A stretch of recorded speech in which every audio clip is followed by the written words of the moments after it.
Celebrity ആയതുകൊണ്ട് മാത്രം നമുക്ക് നമ്മുടെ റിയൽ ആയിട്ടുള്ളൊരു ഇമോഷൻ വീടിന് പുറത്തിറങ്ങി കാണിക്കാൻ പറ്റില്ലാത്തൊരു സിറ്റുവേഷനിലാണ് ഓൾമോസ്റ്റ് എല്ലാ സെലിബ്രിറ്റീസും. വിരലെണ്ണാവുന്ന ആൾക്കാരൊക്കെ അല്ലാതെ ഉള്ളൂ.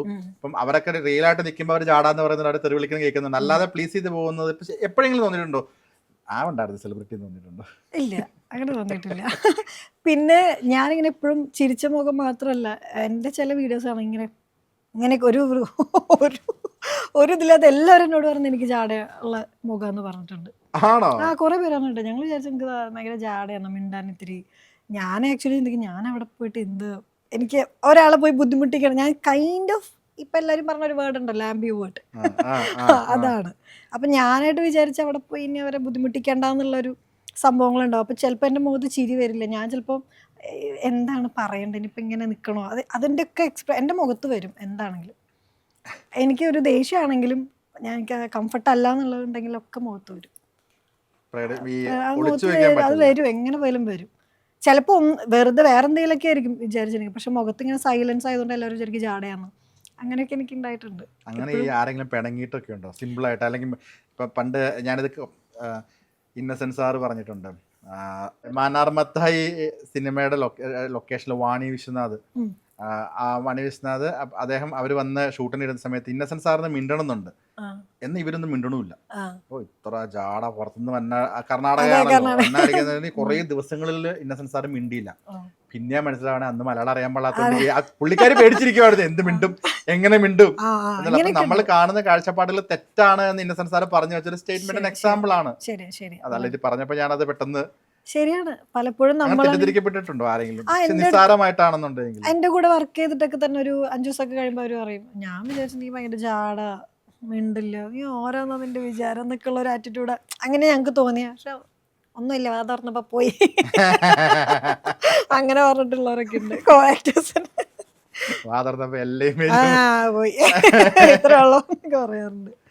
കോ-ആക്ടേഴ്സ് എന്ന് പറഞ്ഞപ്പം എപ്പോഴെങ്കിലും ഒരു ഹെൽത്തി കോമ്പറ്റീഷൻ ഫീൽ ചെയ്തിട്ടുണ്ടോ? ഇപ്പം ഞാൻ പറയട്ടെ, ഇപ്പം ഫോർ എക്സാമ്പിൾ പറഞ്ഞാൽ നമ്മൾ എല്ലാ കാലഘട്ടത്തിലും നമ്മൾ രണ്ട് പേരെ എടുത്തു കഴിഞ്ഞാൽ ഇപ്പം മോഹൻലാൽ മമ്മൂട്ടി അങ്ങനെ അതേ ഉദ്ദേശം, ഇപ്പം ശോഭന ഉർവശി, അങ്ങനെ 2 പേരെ നമ്മൾ ആൾക്കാർ താരതമ്യം ചെയ്യുന്ന ഒരു 2 പേര് എല്ലാ കാലത്തും എല്ലാ ഇൻഡസ്ട്രിയിലും ഉണ്ടാവും.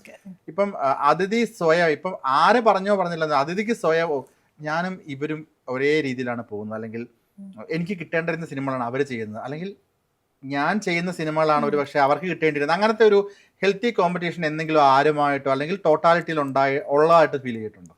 ഇല്ല, അങ്ങനെ ചിന്തിച്ചിട്ടില്ല ഞാൻ. കാരണം എന്താ പറയുക, ഇപ്പം ഒരു സിനിമ ചെയ്യാൻ തന്നെ പല ആളുകളും ഉണ്ട്, ഒരുപാട് പേരുണ്ട്. ഇപ്പോൾ ഒത്തിരി ഓപ്ഷൻസ് ഉണ്ടല്ലോ. അപ്പം നമ്മൾ അതിലങ്ങനെ എനിക്കൊരു അങ്ങനെ ഒരേപോലെ നിൽക്കുന്നു എന്ന് ഞാൻ ചിന്തിച്ചിട്ടില്ല. കാരണം എനിക്കുള്ളത് എനിക്ക് പടം വന്നാൽ മതി എന്നുള്ളൂ. വേറൊരാൾ ചെയ്യുന്നുണ്ട് ഞാൻ ചിന്തിക്കാറില്ല. നമ്മൾ ഷാറുഖ് ഖാൻ ഒരു ഇന്റർവ്യൂവിൽ പറഞ്ഞിട്ടുണ്ട്, ഞാൻ നിങ്ങളെ കുറിച്ച് നല്ല ചിന്തിക്കാനുമില്ല മോശം ചിന്തിക്കാനുമില്ല, സെൽഫ്ലെസ്ലി സെൽഫിഷ്. ആ ആറ്റിറ്റ്യൂഡാണ് എനിക്ക് കരിയറിലും. ഞാൻ ഒരാളെ കുറിച്ച് ഒന്നും ചിന്തിക്കാനുമില്ല. ഞാനത് ഇടയ്ക്ക് വിചാരിക്കാറുണ്ട്, എൻ്റെ കാര്യങ്ങളൊക്കെ അന്വേഷിക്കുമ്പോൾ ഇവരെന്തിനതൊക്കെ അന്വേഷിക്കുന്നത്, അങ്ങ് നിങ്ങളുടെ സിനിമ ചെയ്യും, ഞാൻ എൻ്റെ സിനിമ ചെയ്യട്ടെ. സോ ഞാൻ ചിന്തിക്കാറില്ല ആരുടെയും കാര്യമായിട്ട്. ബോധേഡല്ല. അവരവരുടെ സിനിമയൊന്നും അവർക്ക് അവരുടെ കണക്ഷൻ അല്ലെങ്കിൽ കോൺടാക്റ്റിൽ അല്ലെങ്കിൽ അവർ മുൻപ് ചെയ്ത സിനിമയെ ബേസ് ചെയ്ത് അവർക്ക് വർക്കുകൾ വരുന്നു, അവർ ചെയ്തുകൊണ്ട് പോകുന്നു. എല്ലാവർക്കും ഓരോ, അങ്ങനെയാണെങ്കിൽ സിനിമ ഇത്ര നടന്മാരും നടികളും ഉണ്ടാവില്ലല്ലോ. ഒരു നടൻ ഒരു നടിയിൽ ഒതുങ്ങിയാൻ ഇപ്പോഴും ഈ കോമ്പറ്റീഷൻ ഉണ്ടെങ്കിൽ അവർ തന്നെ മതി എന്ന് പറഞ്ഞ് പോയാൽ ഇപ്പോഴും ഓപ്ഷൻസ് ഉണ്ട് സിനിമകൾ ചെയ്യാൻ. ഞാനിപ്പോഴും സിനിമ കിട്ടുന്നുണ്ട്, സിനിമ ചെയ്തുകൊണ്ടിരിക്കുന്നു. ഇത്രയും കോമ്പറ്റീഷൻ വേൾഡ് എന്ന് പറഞ്ഞു കഴിഞ്ഞാൽ അപ്പം അതുകൊണ്ട് ഞാൻ അങ്ങനെ തന്നെയാണ് വിശ്വസിക്കുന്നത്. ഓക്കെ, എനിക്ക് ഈ സിനിമകൾ വന്നാൽ മതി എന്ന് പറയുമ്പം 2014 ആംഗ്രി ബേബീസ് തുടങ്ങി ഇപ്പോൾ എത്തി നിൽക്കുന്ന സിനിമ വരെ ഏറെക്കുറെ 22-30 ഉള്ളിൽ സിനിമകളാണ് ചെയ്തിട്ടുള്ളത്. എനിക്ക് തോന്നുന്നു 2 മ്യൂസിക്കൽ വീഡിയോയും 3-4 ടെലിവിഷനാണോ സീരീസ് ആണോ ഷോർട്ട് ഫിലിംസ്, 2-3 ഷോർട്ട് ഫിലിംസും 22-23 സിനിമകളുമാണ് വിക്കിപീഡിയ പറയുന്ന കണക്ക് ശരിയാണെങ്കിൽ.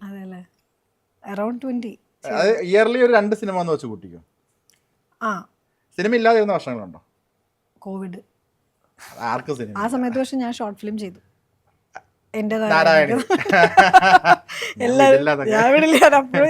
അപ്പോഴും ഞാനൊരു ഷോർട്ട് ഫിലിം ചെയ്തിട്ടിരുന്നു. സോ ഫില്ല് ചെയ്യാറുണ്ട് ഓരോ വർഷം എന്തെങ്കിലുമൊക്കെ. അങ്ങനെ ഈ സെലക്ഷൻ പ്രൊസീജിയർ ഒക്കെ എങ്ങനെയാണ്? കാരണം വർഷത്തിൽ 2 സിനിമയാണ്.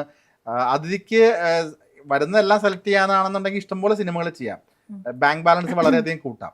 ഈ ഇത്രയും സിനിമകളെ നമ്പർ ഓഫ് സിനിമകൾ എങ്ങനെയാണ് കുറവ് വരുന്നത്? എങ്ങനെയാണ് അത്രയും നോക്കിയിട്ടാണ് ചൂസ് ചെയ്യുന്നത്? അല്ല, അത്രയും നോക്കിയിട്ടല്ല, അങ്ങനെ ഒത്തിരി വരുന്നതും ഇല്ല. ഓണസ്റ്റ് ആയിട്ട് പറയുകയാണെങ്കിൽ ഒത്തിരി സ്ക്രിപ്റ്റുകൾ ഞാൻ ഡെയിലി ഒരുപാട് കേൾക്കുന്നു, അങ്ങനെയൊന്നുമില്ല. വരുന്നതിൽ നിന്ന് എനിക്ക് പറ്റുന്നത്, ഐ മീൻ നമ്മളെല്ലാം നോക്കുമല്ലോ. എനിക്ക് ആ ഫുൾ ടീം, ചിലപ്പോൾ ഒരാൾ കഥ പറയാൻ വരുമ്പോൾ തന്നെ ഓക്കെ നമുക്ക് ഈ ടീമായിട്ട് നല്ലതായിരിക്കും, അല്ലെങ്കിൽ ഒരു കോൾ വരുമ്പോൾ നമുക്കറിയാം, അല്ലെങ്കിൽ അവരുടെ അപ്രോച്ച് നമുക്ക് മനസ്സിലാവും ഫസ്റ്റ് സിറ്റിങ്ങിലൊക്കെ തന്നെ. അപ്പം അത് നല്ല അപ്രോച്ചൊക്കെ കാണുമ്പോൾ തന്നെ ഞാൻ ഓക്കെ പറയാറുണ്ട്, അല്ലെങ്കിൽ ആ കഥ നമുക്ക് ചെയ്യാം. ചിലപ്പോൾ എനിക്ക് വലിയ ഇമ്പോർട്ടൻസ് ഒന്നും ഇല്ലാത്ത സിനിമകൾ ഞാൻ ഇപ്പോഴും ചെയ്യുന്നുണ്ട്. എനിക്ക് Why? എനിക്ക് സിനിമയുടെ ഭാഗമാകാൻ, ആ ടീമിൻ്റെ കൂടെ വർക്ക് ചെയ്യാൻ, അങ്ങനെയൊക്കെ എനിക്ക് ഇഷ്ടമുള്ള ഒരാളാണ് ഞാൻ.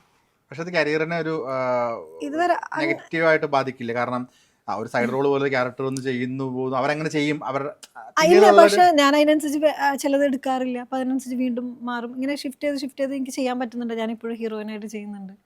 അപ്പോൾ അങ്ങനെ, അല്ലെങ്കിൽ ഇപ്പം വലിയൊരു സിനിമയിൽ, ഇപ്പോൾ ജിത്തു സാറിൻ്റെ സിനിമയിൽ ഞാൻ നേരിലൊരു വേഷം ചെയ്തിട്ടുണ്ട്. കാരണം സാറാണ് എന്നെ ആദ്യയിലേക്ക് ഇൻട്രൊഡ്യൂസ് ആ സമയത്ത് ചെയ്യുന്നത്. അപ്പോൾ ആ ഒരു ടീമായിട്ട് എനിക്കൊരു ബന്ധമുള്ളതാണ്. അപ്പം ഞാൻ അവരുടെ അടുത്ത് നോ പറയാൻ എനിക്കിഷ്ടമാണ് ആ ടീമിൽ വർക്ക് ചെയ്യാൻ. ഞാൻ പറഞ്ഞിട്ടുണ്ട് സാറിൻ്റെ അടുത്ത്, ഒരു പാസിംഗ് ആണെങ്കിലും വിളിച്ച് ഞാൻ വരാട്ടോ. എനിക്കിഷ്ടമല്ലേ, ഞാൻ മറ്റുള്ളവരെ കാഴ്ചയിൽ കാണുന്നേക്കാൾ കൂടുതൽ എനിക്കൊരു സിനിമ ഞാൻ എടുക്കുന്നത് ചെയ്ത് കഴിഞ്ഞ് വീട്ടിൽ വന്ന് കിടന്ന് ഉറങ്ങുമ്പോൾ ഒരു സന്തോഷവും സമാധാനമായിട്ട് ഉറങ്ങണം.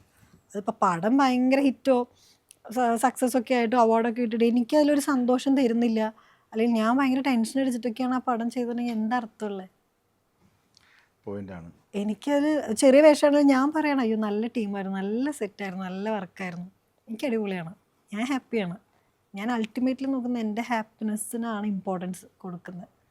ബാക്കിയൊക്കെ മറ്റുള്ളവർ പറയുന്നതല്ലേ, മറ്റുള്ളവർ പറയുന്ന നോക്കിയിട്ട് ജീവിക്കാൻ നിന്നാൽ ഒട്ടും പറ്റില്ല.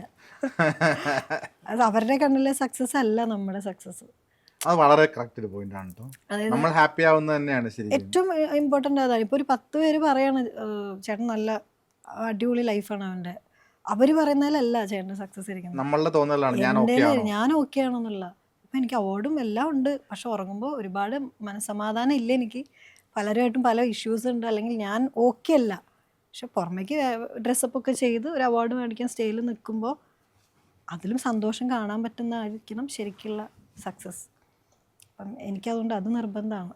മനസ്സമാധാനം എന്ന് പറഞ്ഞൊരു വാക്ക് വലിയൊരു കാര്യമാണ്. പിന്നെ ഈ മനസ്സമാധാനം കിട്ടുന്നത് എങ്ങനെയായിരിക്കും ഒരു പക്ഷെ അതിഥിയെ സംബന്ധിച്ച്? അതിലൊരു ടെൻഷനുള്ളൊരു എന്തെങ്കിലും ഒരു ടെൻഷൻ അതിഥിക്കുണ്ടെന്ന് വെച്ചോ, അപ്പോൾ കരിയറിലോ പേഴ്സണൽ ലൈഫിലോ എന്തെങ്കിലും ഒരു ടെൻഷൻ, അതിഥി സ്വയം കാമാവുന്നത് എങ്ങനെയായിരിക്കും? അല്ലെങ്കിൽ അതിഥിയുടെ ഹാപ്പിനെസ് കണ്ടെത്തുന്നത് എങ്ങനെയായിരിക്കും? ഞാൻ തന്നെയാണ് ഞാൻ അതിലിരിക്കും കുറച്ച് നേരം. ഒരു പ്രശ്നത്തിലാണെങ്കിലും ടെൻഷനിലാണെങ്കിലും ഞാൻ അതിൽ തന്നെ ഇരിക്കും. ഞാൻ അത് ഡൈവേർട്ട് ചെയ്യാൻ ശ്രമിക്കാറില്ല. നമ്മളെപ്പോഴും ഫേസ് ചെയ്യുക, നമ്മൾ അതിൽ ഗോ ത്രൂ ചെയ്യുക, സിറ്റ് വിത്ത് ഇറ്റ്. ഒരു ടെൻഷൻ ആണെങ്കിലും എന്താണെങ്കിലും അൾട്ടിമേറ്റ് വേണമെങ്കിൽ ഇപ്പോൾ തിങ്ക് ചെയ്യുന്നത് നമുക്ക് വേണമെങ്കിൽ ഓവർ തിങ്ക് ചെയ്ത് അതിൻ്റെ അൾട്ടിമേറ്റ് ചിന്തിച്ച് വെച്ചിട്ട് അതിൽ നിന്ന് പുറത്തേക്ക് കിടക്കാൻ പറ്റും. നമ്മൾ ഇതിൽ നിന്ന് പെട്ടെന്ന് എസ്കേപ്പ് ചെയ്യാൻ നോക്കുമ്പോൾ വീണ്ടും ഈ സംഭവം ഇതിൻ്റെ ഡ്യൂറേഷൻ കൂടിക്കൊണ്ടേയിരിക്കും.